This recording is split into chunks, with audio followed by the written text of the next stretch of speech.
They're gonna talk no matter what you do. They talk about you when you're broke, and they talk about you when you have money. So I'd rather have money and they can talk about me.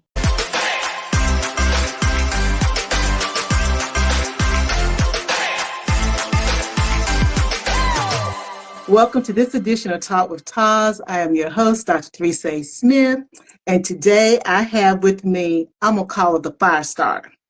Now, you may not know what I'm talking about, but she has been starting fires in everything that she's been doing her whole life, from when she was running track to when she went to the military, when she was a little girl and she was writing her own Star Wars stories. She was starting fires then. So I'm calling her the fire starter.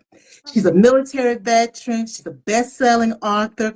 She's a real visionary, because it takes a visionary to take an idea like donors and create this whole new universe that sort of mirrors the world that we're living in now, because I find it so fascinating. But she's a visionary. She's built the AboutFace Media platform. She's helping other artists who want to get their stories out. She's a filmmaker. She's a producer. She does it all. That's the reason I said she is a fire starter. So if you want to learn how to do this, you're in for a treat, because she's going to tell us about herself, but you're going to learn nuggets along the way. She is a sponge. She's a sponge. So when you try to figure out how can this woman do all of this, because she's a sponge, she's absorbing everything that she hears and she sees, then she runs it through her bank, and then she does it her way. So you're in for a treat. So all I'm going to say now is welcome, Omegia. Thank you for joining me on Talk with TAS. And how are you doing, girl? Hey, I'm fabulous. First of all, thank you for having me. And I don't know how to follow up with everything that you just said about me now. I don't know what to say. Now, Omegia, I'm actually Southern. I know you're in Atlanta, but you're not originally from the South. But, in the South, there's this old joke I used to hear when I was a little girl. They start, I think it was about a funeral, really, but they start saying all this great stuff about a person. And the people like, let me look to see who they're talking about. Right. Well, I'm talking about you. And you deserve your flowers, because you have built an industry. And my friend who Cyrus Webb, says all the time, have you taken a moment to think about it? Do you understand the significance of what you've done? So today I want to give you your flowers, and I want others to learn at your foot or at your feet, because you have a lot of knowledge to depart to others. So I'm going to jump right in. Let's go. All right. Now, you've had a dynamic journey. Like I said, you're a military veteran, you're an author, you're a producer, you're a director.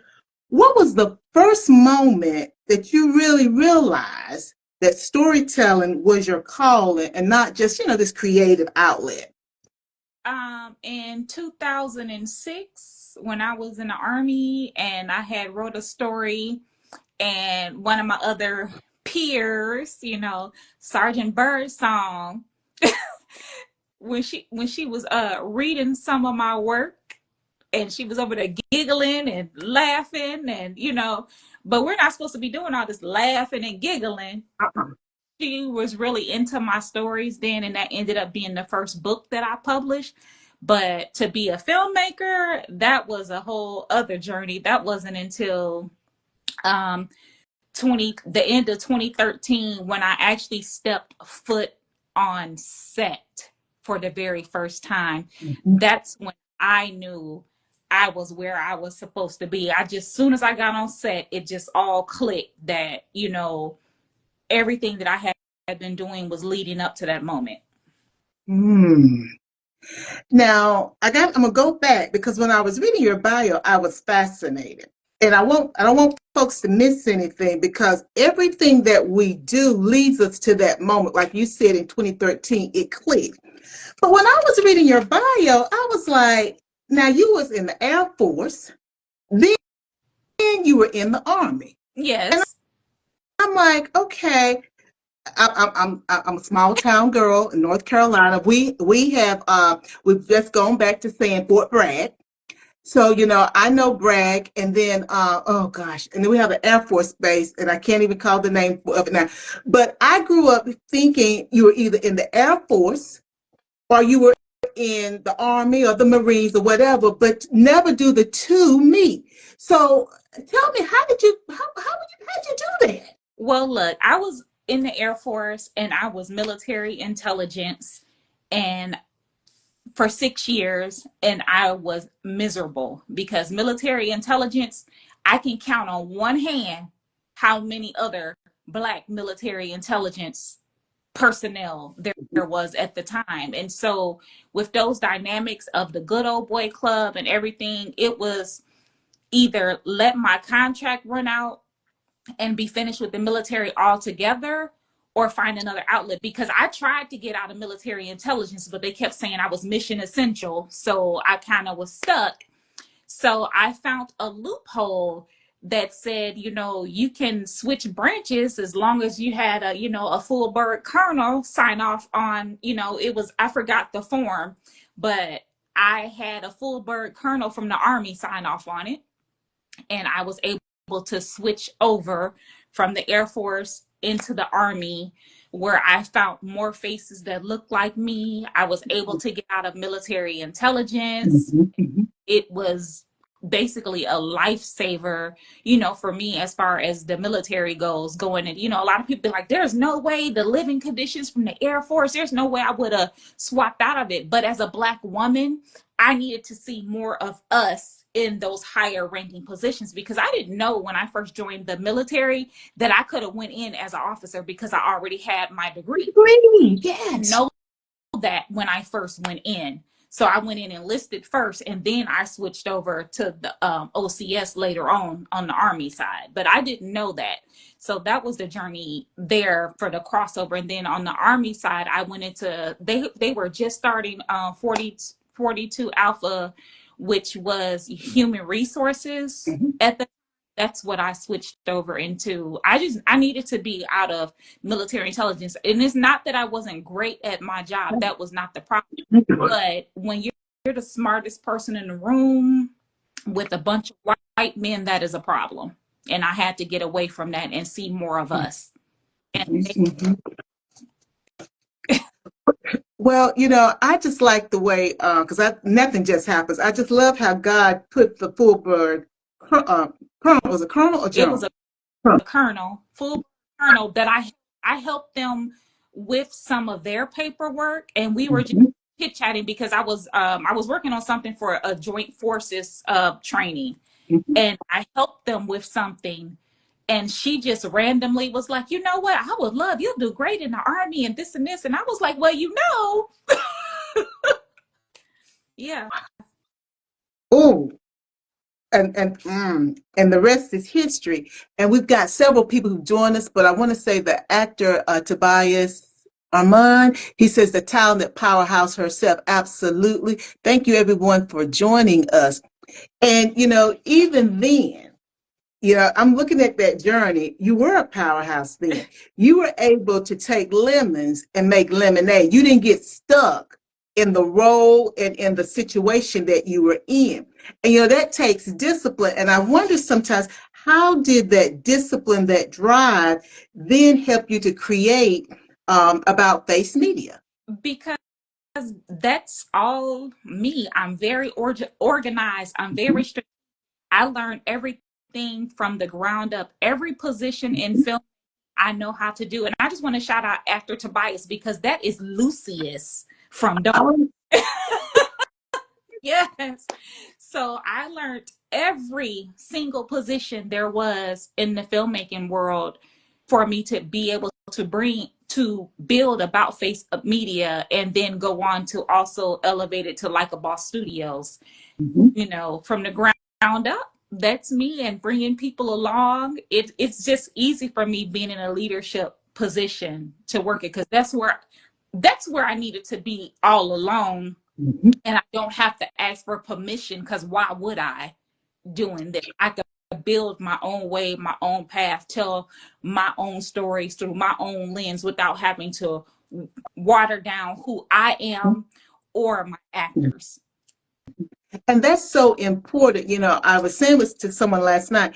We should be able, and that's everybody, not just Black females or Black people, everybody should be able to tell their story from their lens. And as a friend of mine would say, if they don't invite you to the table, build your own table, It, because there's nothing stopping you from doing it. And you've done that. yeah, Yeah. yeah.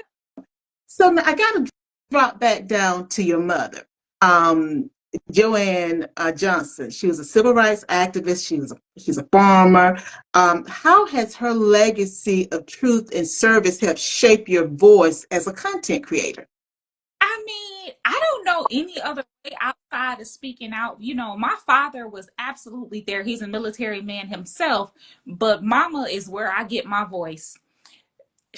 When she was making quilts, she would sit down and it was story time right there. When she went out for voting, I Mhm. was right there with her.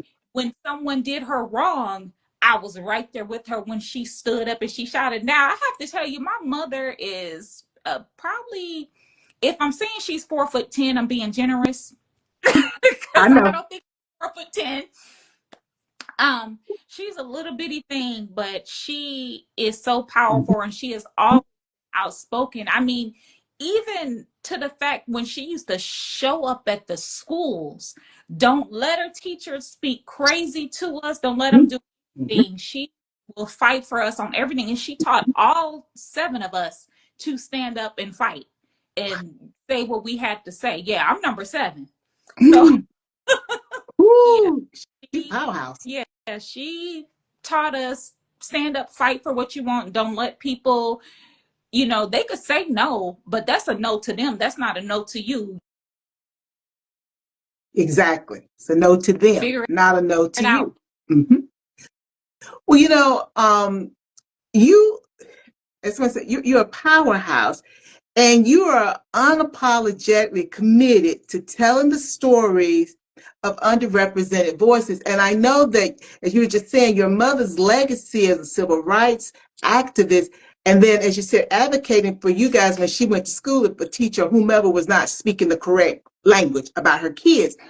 Now, what advice do you give to creators who are told their stories won't sell? What advice do you give them? Figure out how to do it themselves. Figure it out. Quit waiting for someone to come save you and save yourself. Hmm. My Hmm. advice.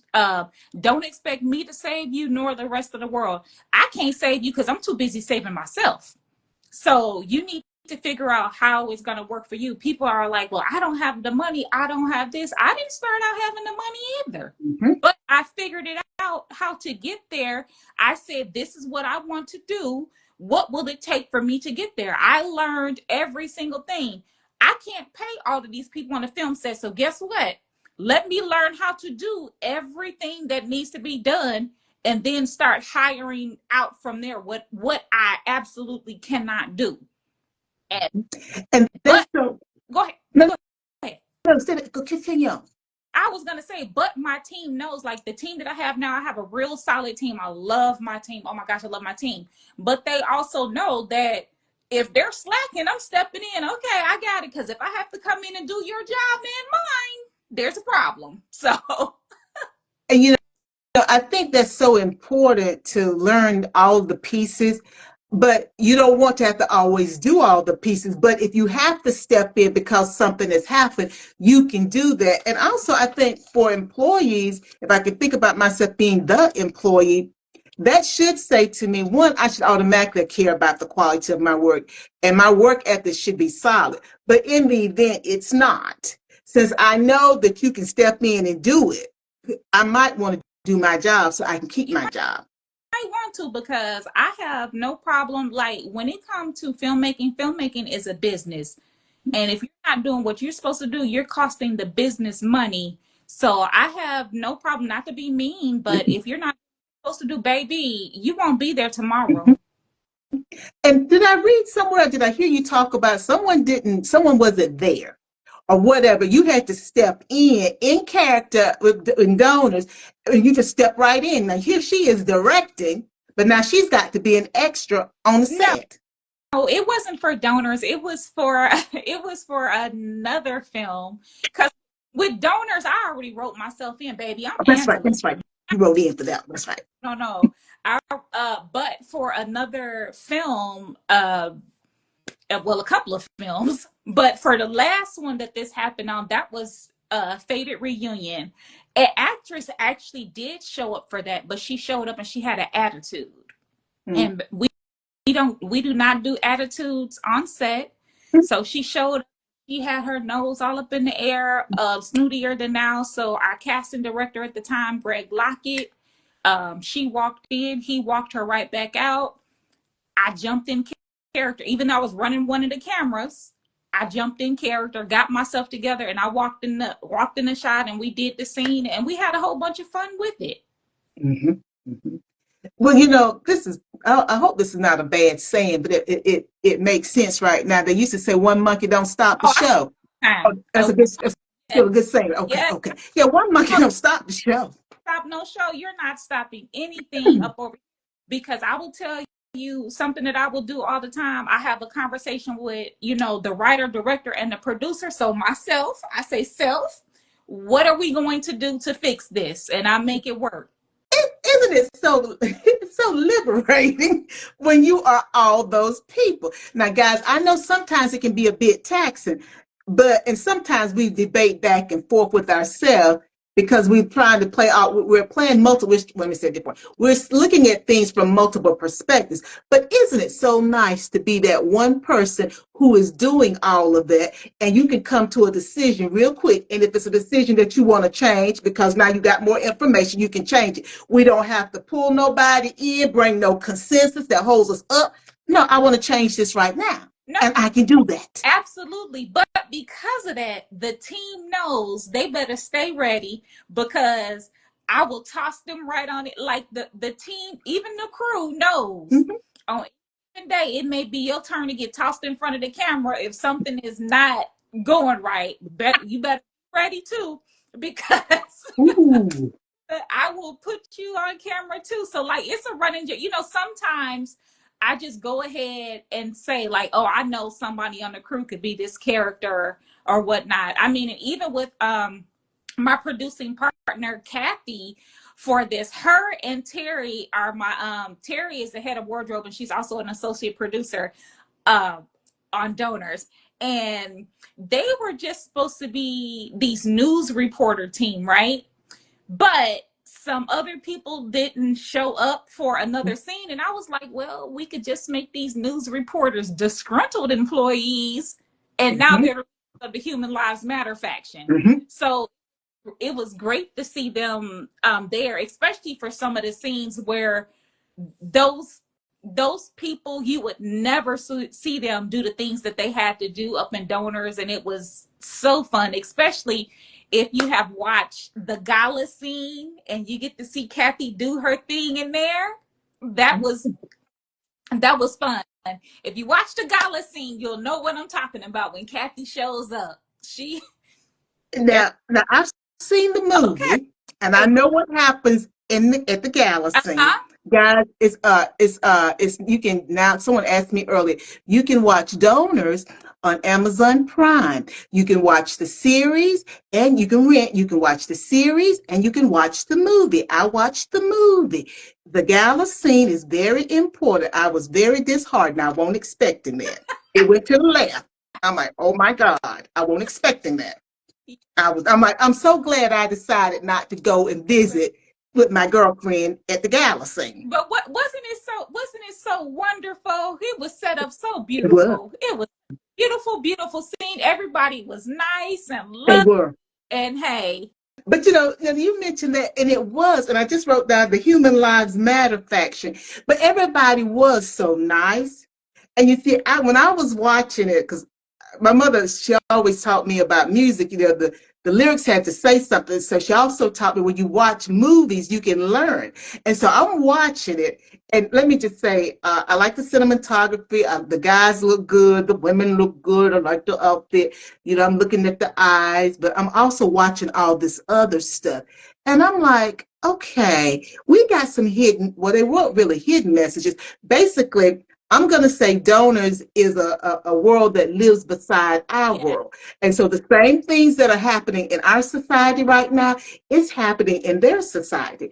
And it was interesting to me how you wove all of that. And so I was making notes about everything that I was seeing. So I saw, go to the gala scene, guys. I can't give it away. You got to read the movie. We go to the gala scene, and I'm invited to go. I'm not the character, but the character's invited to go. She don't go. Thank God she didn't go. Because you see, it didn't turn out the way we had expected. Right. So y'all got to watch the gala scene, then come back and let us know what you thought about the gala scene. It's now on Amazon Prime. You It's can on rent it. Fossum too. Fossum is a free website. Like, Oh, yes, it is also on Fossum right now. It dropped on there last week, and it will be coming to Tubi very, very soon as well. So, yeah. you guys heard it here first now. See, I didn't know about all these other places that you can watch the movie and the series. Yes. They're dropping. They're dropping. The series is coming to Tubi sooner than you think. She said sooner than we think. And I am Thompson said I can testify to that. So there is no excuse for you not to get caught up on donors. Yeah. If you like the supernatural, there's no excuse. It's everywhere. Yeah. Everywhere. Even if you don't like supernatural, if you like drama, if you like a love story, it has all of those elements. I have like, okay, let's say for example, my producing partner, she did not like vampires at all, but when she started reading the story several years ago, she Mhm. fell in love with the story itself. So the vampires being in there didn't they no longer matter to her. Now they're her favorite thing. And I tell you, I can't remember the character's name. I don't even know why she's coming up right now.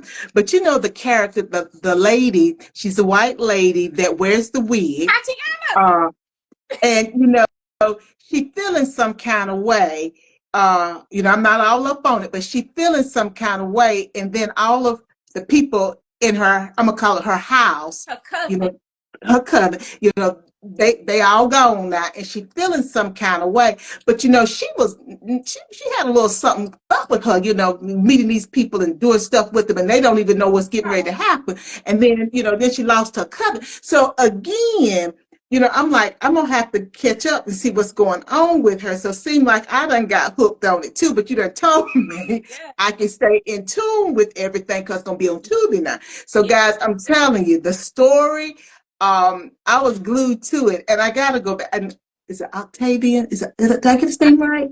Octavian. Yes. Ooh, I do like him. I Hey, do like him. now, He's you trying, he's Nyla. good looking. He's good looking, and he's an honorable man Yes, or a he is. vampire. I Same thing. I love I love the story of Octavian and Nyla. I just love their behind the scenes. She's so innocent and he's so worldly, but is still so cautious and makes her the center of his world. Even with everything going on, he could center her and treat a woman how she wants to be, deserves to be treated. Thank you. He's just not saying he's not saying the queen, she's his queen, but he is treating her like the queen that she is. And she gives him this precious gift, guys. I ain't gonna tell you what it was. She gives him this precious gift, and he recognizes that and he honors it and he respects it. And it's like the people at first are like her, but then they begin to understand it's something special about this woman. Right. Yes, Oh, yes, yes. I wanted her to God. I wanted her to be the girl next door because when you're in this world of glamour, fabulous, whatever, there's one scene in there when she's looking at the magazine and I'm on the cover of the magazine. Mm-hmm. There's that huge, contrast between her and Mm-hmm. the everyday woman. I Mm-hmm. want to show that everyday woman who's not all into the fashion. She's the girl next door. Mm-hmm. She's working. She's just trying to get by and make it while working within the system. She literally works for the donor system. Yes. And still can't, it's just a struggle for her. Well, now, since you brought up the magazine cover, now, because I did have a question, I may have misinterpreted something. Are the lady on the magazine cover, which is you, are you his ex? No, I Okay, am I'm thinking. the marketing businesswoman behind the donor system. I am the person that makes those donors commercials, because you see me another time when when I'm at Tatiana's coven and Hmm. I'm all set up having her do a donors commercial. I'm the drive, I'm the brand marketer.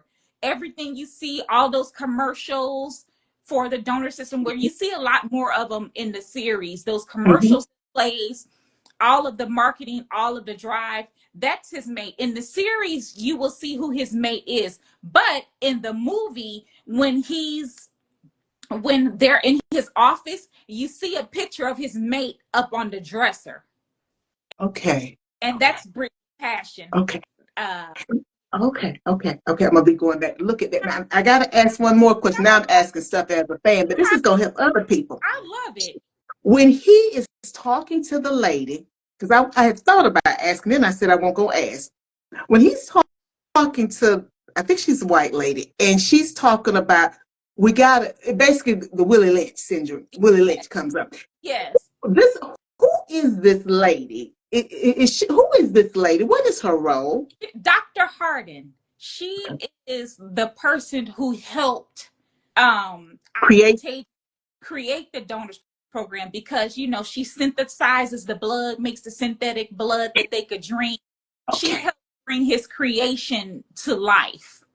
She is the person in charge of the people coming in and donating and registering for the donor system, testing their blood, making sure it's pure, all these things. She's part of that. You get more details with that, of In course, theory. in the series, but yeah, but she is wonderful. Dr. Harden, that's her name. Well, guys, that Dr. Harden, and well, let me tell you also, and I'm gonna go back to my questions, but this is all part of the illusion, the how she draws you in, guys.